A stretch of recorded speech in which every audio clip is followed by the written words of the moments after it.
You are lying flat on your back. It's the middle of the night. Your spine is straight, your arms are out, your mouth is open, and you are completely, gloriously unconscious. This is normal. This is what sleep looks like. This is what every mattress ad, every hotel, every pillow with a 47-step memory foam patent has trained you to believe is the one correct way for a human body to power down. Now I want you to imagine telling that to someone from 400 years ago. They would look at you like you'd lost your mind. Because for an enormous chunk of human history, lying down flat to sleep, the thing you do every single night without a second thought, was not the default. It wasn't even necessarily the goal. A staggering number of our ancestors slept propped up, half sitting, reclined against bolsters, wedged into short wooden boxes, leaning back at an angle that would absolutely wreck your neck today. And the deeper you dig into this, the stranger it gets. Because the question stops being, how did they sleep, and becomes something much weirder. Why would a human being choose to sleep sitting up? That's the story today. Not a myth, not a fun fact you half remember from somewhere. A genuine, documented, slowly unraveling historical mystery about the single most ordinary thing you will do tonight. And by the end of this, I promise you are going to look at your own bed differently. Let's start with the thing nobody tells you about beds. The flat, horizontal, lie down and sprawl bed that you own, that's new.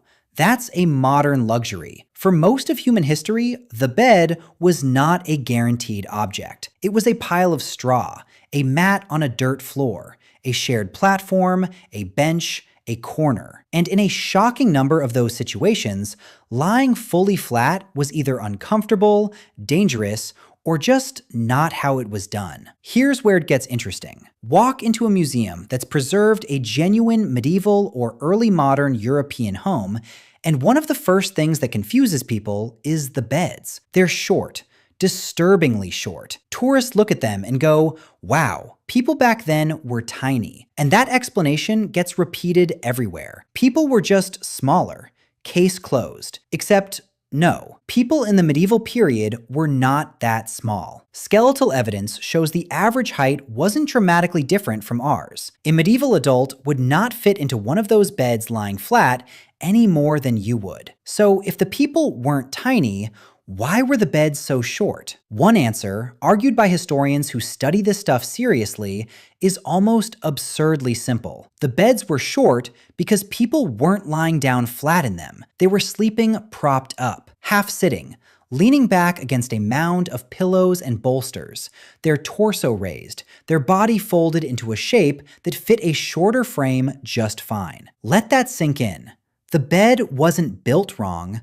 We've just been reading it wrong for centuries. Now, I want to be honest with you, because this is exactly the kind of fun history fact that gets exaggerated online, and I'm not going to do that to you. There are historians who push back on the short bed theory. Some argue the beds look short because of how the bedding was stacked, or because of measurement quirks, or because mattresses extended further than the visible frame. This is a debate, not a settled law of physics. But here's what's not in dispute, and this is the part that matters. The semi-upright sleeping position was real, widespread, documented, and it lasted for a very long time. In wealthy European households from roughly the 1500s through the 1700s, you find bed after bed designed around a mountain of pillows. The whole architecture of a fancy bed assumed your upper body would be elevated. Inventories list bolsters, those long, firm, cylindrical cushions,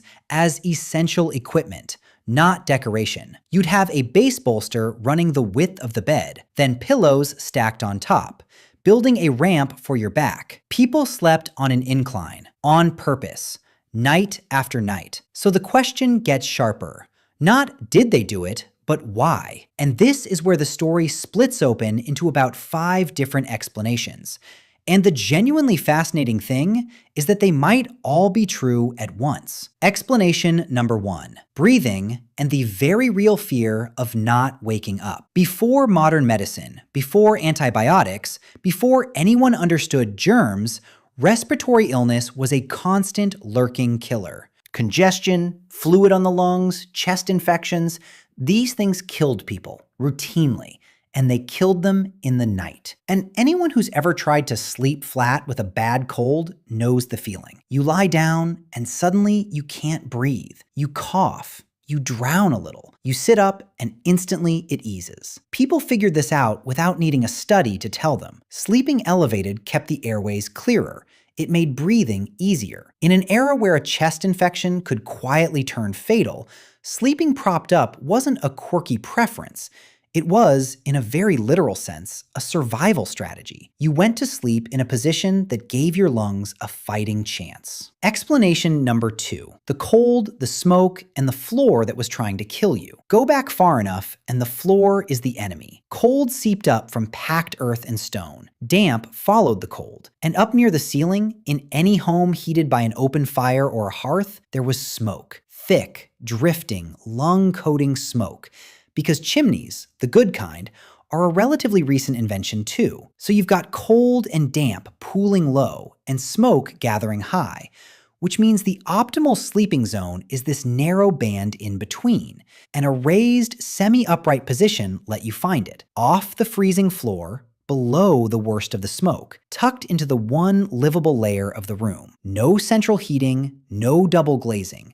No little app that tells you the bedroom is a crisp 68 degrees. Just you, a fire, a hostile floor, and the eternal human project of not being miserable enough to die. Explanation number 3, and this one I love because it's so human. Status, power, showing off. A grand, towering, pillow-stacked bed was a flex.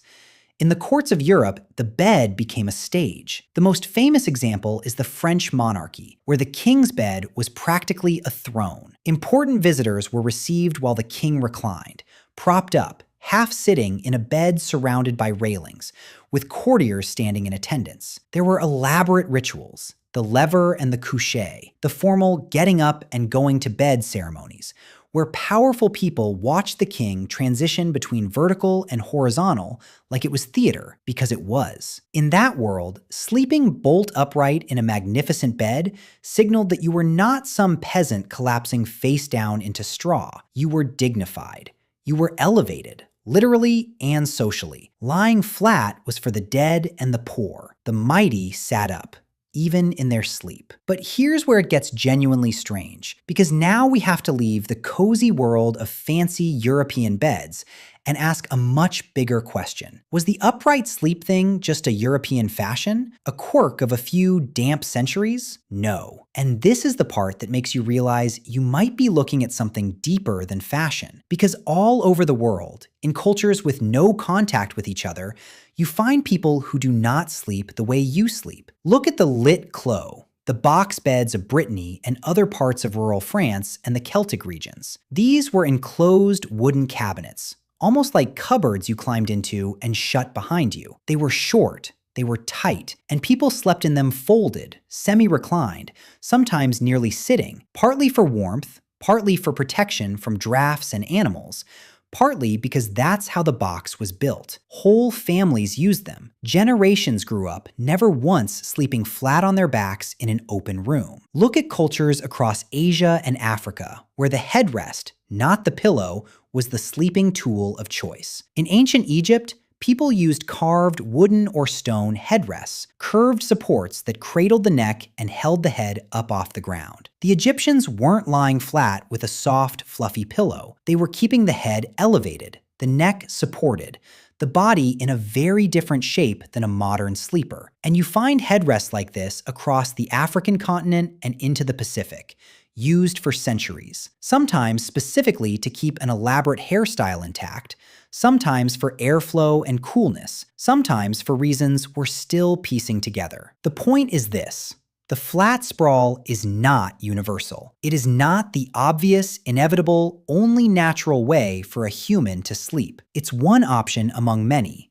and across thousands of years and dozens of cultures, an enormous number of humans picked something more upright. So now we have to go even further back, past the kings, past the box beds, past the headrests. Back to the question that's really driving all of this. What did sleep actually look like for our ancient ancestors? The ones with no beds at all. And to get there, we need to talk about one of the most quietly mind-bending discoveries in the history of sleep research. Because it turns out we've been wrong about more than just the position. We've been wrong about the shape of the night itself. His name is A. Roger Ekirch. He's a historian at Virginia Tech, and in 2005, he published a book called At Day's Close: Night in Times Past. And in it, he dropped a bombshell that he'd uncovered by digging through hundreds of old documents. Diaries, court records, medical texts, poems, prayers. Over and over, across centuries of English language sources, he kept finding the same two phrases: first sleep and second sleep. Not sleep, two sleeps. What Ekirch realized is that for much of pre-industrial history, people did not sleep in one solid 8-hour block. They slept in two. You'd go to bed not long after dark, sleep for a few hours, your first sleep, and then naturally wake up around midnight. And here's the wild part: you didn't panic about it. You didn't lie there doom scrolling and calculating how few hours you had left. Waking in the middle of the night was completely normal. People used that gap.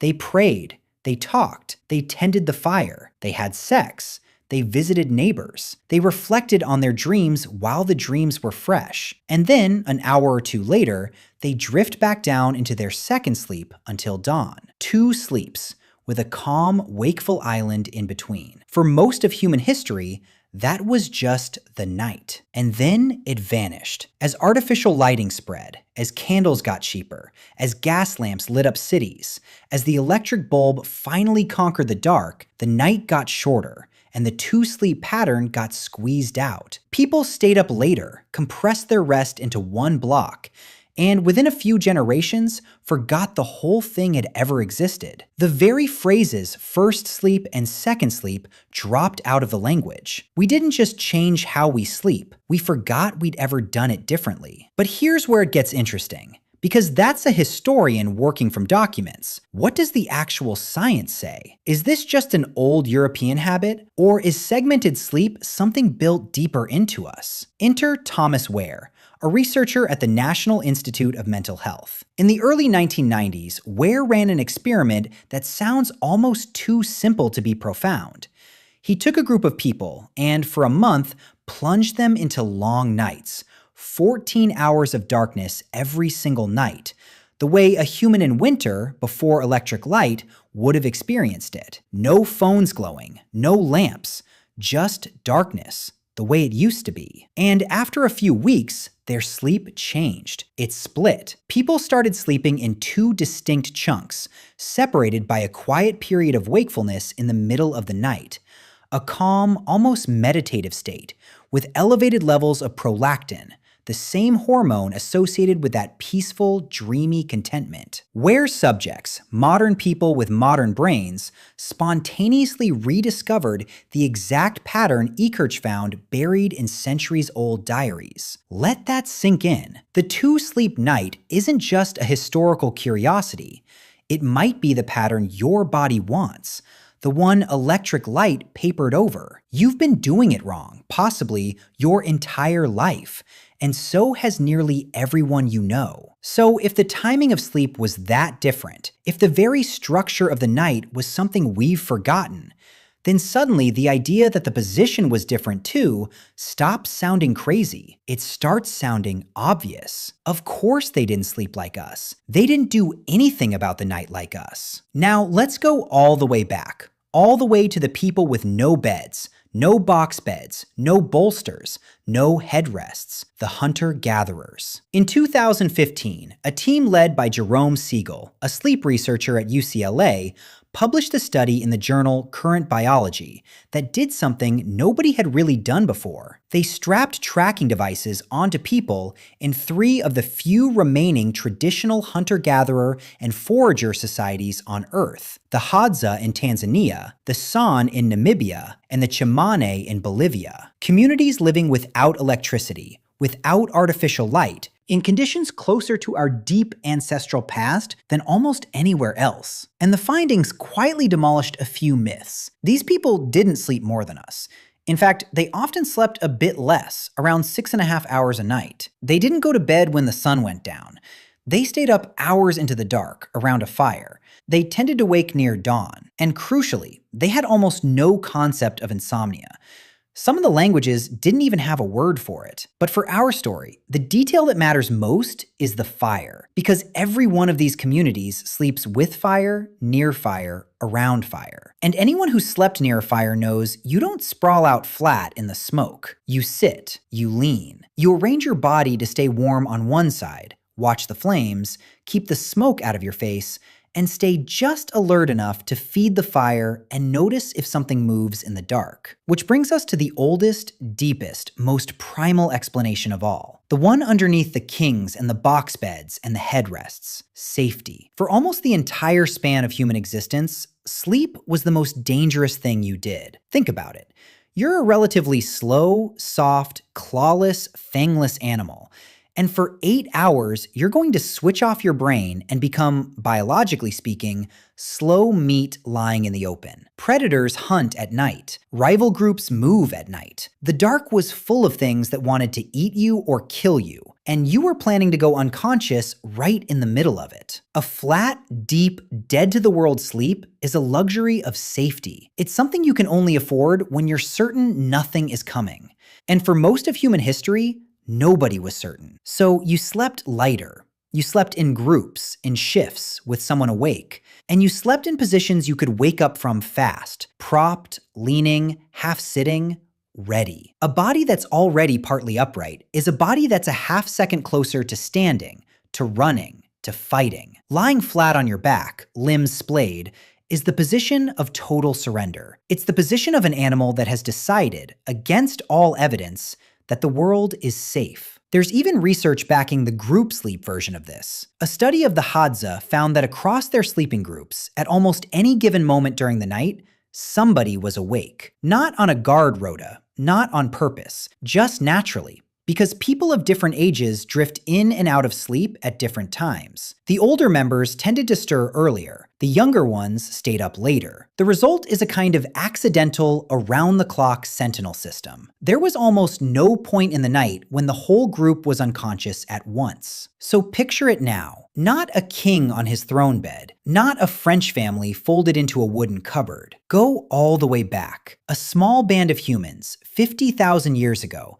gathered around a fire under an enormous open sky. The flames are low. The cold is pressing in from the dark beyond the firelight. Somewhere out there, something is breathing. And so they sleep the only way that makes sense. Close together, leaning, propped against each other and against the earth. Upright enough to wake in an instant. Never all the way under. Never all the way gone. That is sleep for almost the whole of human history. Light, watchful, communal, sitting up. And the flat, 8-hour, alone in a dark room, dead to the world sleep that you think of as natural, the one the mattress companies sell you as your birthright, that's the strange one. That's the experiment. That's the brand new, historically bizarre thing our species started doing about 5 minutes ago, evolutionarily speaking.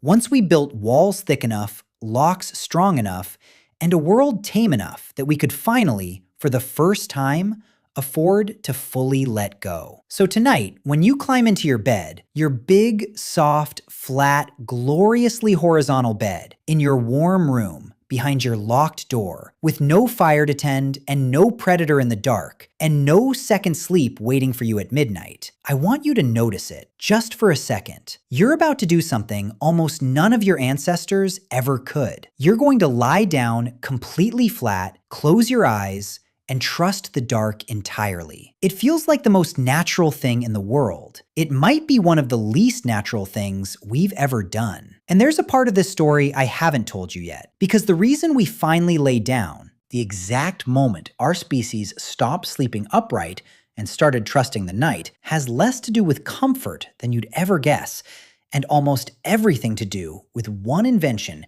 that changed what darkness even means. You know that feeling when you've been working on something for so long, and you just feel like this is impossible? Like all your effort is just disappearing into a black hole? What if I told you that feeling? The moment you are most convinced you should quit is actually a landmark that shows you're closer than you've ever been. Here's the truth. The urge to quit is often a predictable psychological signal, not a reflection of reality. And today, I'm going to share a powerful story that reveals the precise moment most people give up and why. You're about to discover the hidden brain signals that trick you into walking away from your goals, sometimes just minutes before you're about to succeed. By the end of this, you won't just understand why you quit. You'll know how to recognize that signal and use it to finally break through. It all starts with a thought experiment. Imagine a room of people, a complex digital puzzle, and a hidden timer designed to push them to their absolute limit. Imagine this room. Participants are sitting in front of screens, each showing a complex, shifting digital puzzle. The task is simple: arrange the shapes into a stable pattern. They're told it's solvable, but not how or when. At first, the energy is high. People are optimistic, trying different strategies. They're in a state you could call uninformed optimism.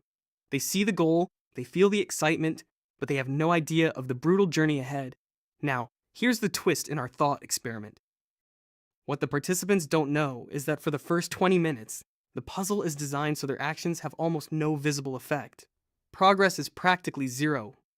This phase is a perfect simulation of the start of any ambitious goal. It's that period where your effort is high, but the results are nowhere to be found. This is where the real story begins. After about 20 minutes, the mood in the room has completely soured. The excitement is gone, replaced by a tense, frustrated silence. This is a grueling middle ground many call the valley of despair. It's where the gap between the effort you're putting in and the results you're seeing feels like a canyon. One by one, the participants start giving up. The first person stands up, muttering, "This is impossible." Another follows, convinced the puzzle is broken.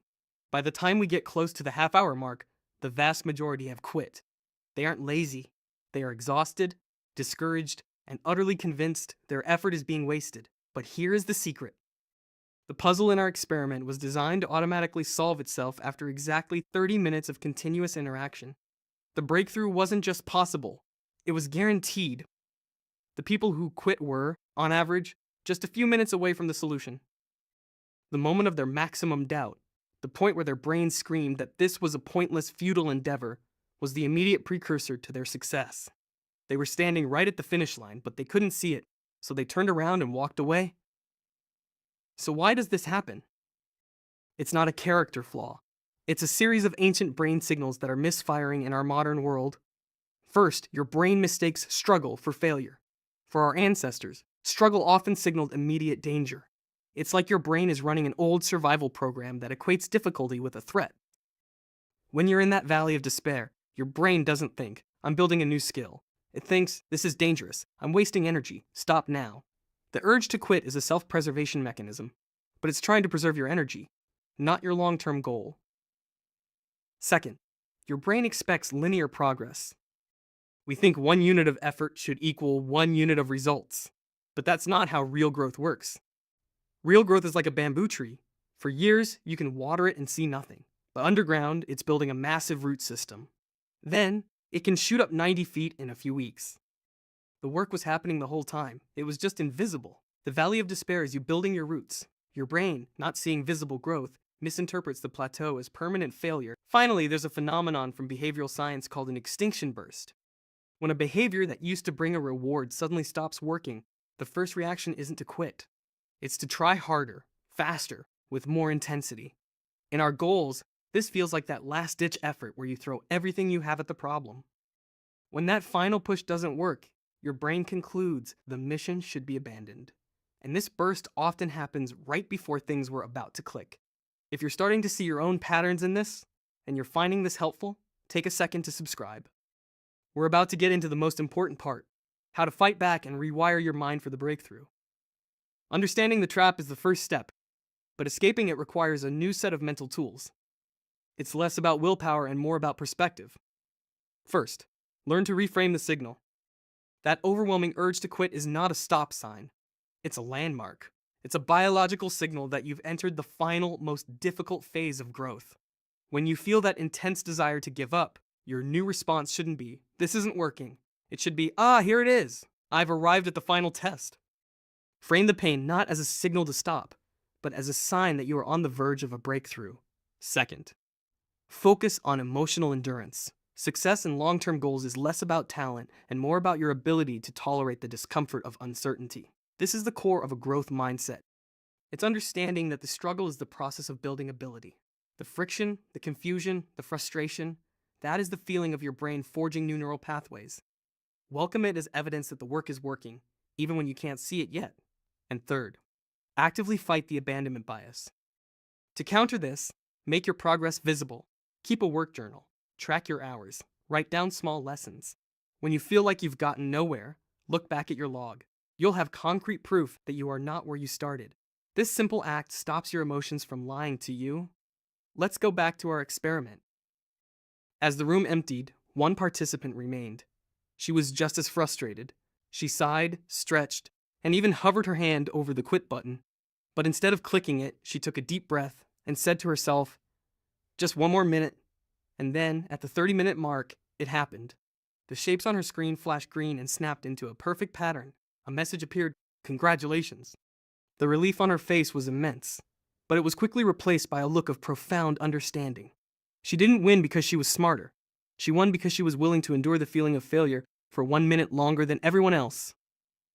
The temptation to quit will feel greatest just before you succeed. Your brain will scream at you to stop. But now you know the secret. That signal, that feeling of despair, is not a reflection of reality. It's a phantom. It is the last line of defense your brain throws up before it has to change. If you can learn to recognize it, to sit with the discomfort, and to simply take one more step, you will find the breakthrough you've been working for is almost always closer than it seems. I want to hear from you. What is the one goal you're working on where you've felt that urge to quit? Share it in the comments below, and let's encourage each other to take that one next step. Your story might be the motivation someone else needs for their one more minute. And if this perspective was valuable to you, subscribe for more insights into the psychology of success. Keep going.